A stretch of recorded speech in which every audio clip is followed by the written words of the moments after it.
back to our channel Home Science A Way Forward. So today Team Home Science A Way Forward in collaboration with Team Earth brings you important topics of HDFS, that is Human Development and Family Studies in relation to UGC NET examinations. इस video को and तक जरूर देखें so that you don't miss any single topic. But before that, if you are new to our channel, please subscribe to our channel. Without getting any further delay, let's get started. Presenting Shaurya Negi from Team Earth.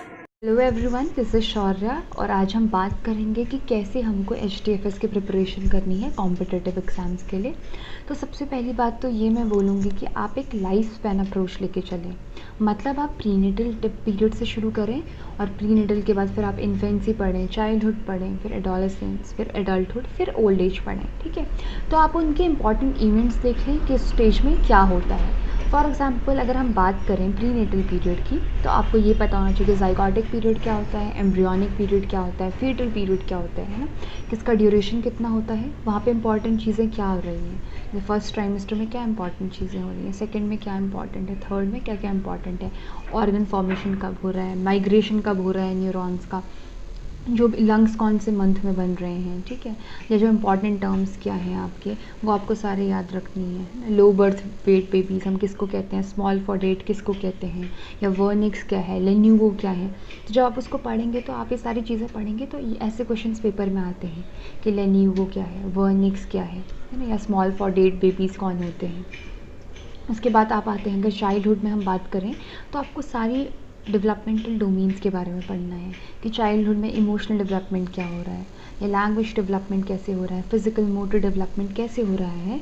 और आपको milestones भी याद रखने हैं कि किस period पे क्या होगा, कब बच्चा बैठना शुरू करेगा, कब वो उठ के चलना शुरू करेगा, कब वो सीढ़ियाँ चढ़ना शुरू करेगा, कब वो जंपिंग शुरू करेगा, है ना, हॉपिंग शुरू करेगा।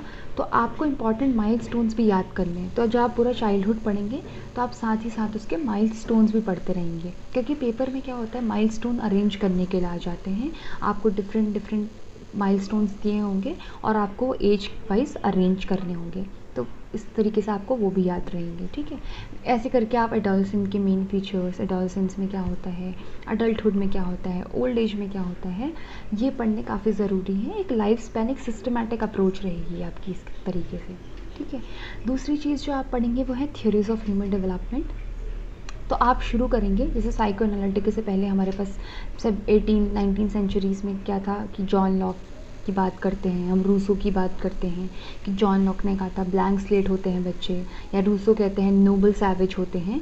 तो आप देखेंगे कि पहले वालों के व्यूज़ क्या थे, प्री फॉर्मेशनिस्ट व्यू, ये सब चीज़ें, क्योंकि ये भी पेपर में आती हैं कि ब्लैंक स्लेट किसने बोला था, या रूसो ने क्या बात की थी, नोबल सैवेज की बात की थी रूसो ने, है। तो आप ये पढ़ेंगे। उसके बाद आप बड़ी थ्योरीज़ पे आएंगे, साइको एनालिटिक की थ्योरी है, या आपकी कॉग्निटिव डेवलपमेंट की थ्योरी है। तो ये सब आप याद रखेंगे।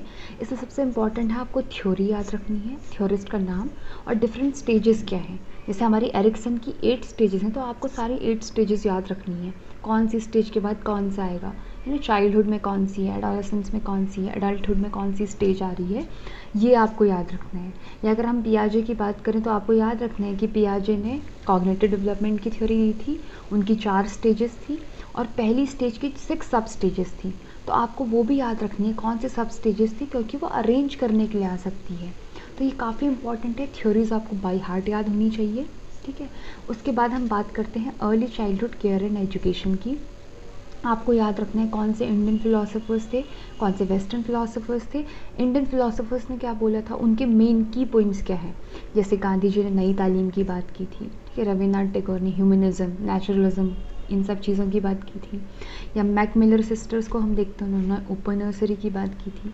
ठीक है, तो आपको देखना है कि किसने, कौन से फिलोसोफर ने किस एस्पेक्ट पे ज़्यादा फोकस किया है, उनका की पॉइंट क्या है, क्योंकि हर किसी का एक स्पेशल फीचर है या एक की पॉइंट है, तो वो आपको याद रखना है। ठीक है, उसके बाद हम बात करते हैं इम्पॉर्टेंट एक्ट्स की, लॉज एंड पॉलिसीज़ की। तो आपको सारे एक्ट्स, जैसे गावा एक्ट है, स्पेशल मैरिज एक्ट है, PCPNDT है, ठीक है, हामा एक्ट है, ये सारे एक्ट के ईयर याद रखने हैं, कौन से ईयर में कौन सा एक्ट आया था। पेपर में मैच द फॉलोइंग के लिए बहुत ही फ्रीक्वेंटली ये क्वेश्चन आता है दूसरी बात, आपको important programmes and policies women and children के लिए कब आए थे, उनके मेन ऑब्जेक्टिव्स क्या थे, ये याद रखने हैं, ठीक है। फिर मैं बात करूँगी, एक इम्पॉर्टेंट टर्म्स आती हैं पेपर में, कुछ बहुत फ्रीक्वेंटली टर्म्स आती हैं। मुझे लगता है कि सबसे ज़्यादा स्टूडेंट क्या करते हैं, वो मेन पॉइंट पढ़ लेते हैं पर वो छोटी सी डिटेल को पढ़ना भूल जाते हैं, इसकी वजह से पेपर में गलतियाँ करते हैं। तो आपको ये नहीं करना है और एक सिस्टमैटिक अप्रोच लेके चलना है, तो डेफिनेटली फिर आप अच्छा स्कोर कर पाएंगे पेपर में। Thank you. Thank you so much for watching our video. For more such videos, please like and subscribe to our channel, and also please do share the video. Thank you so much. Stay tuned.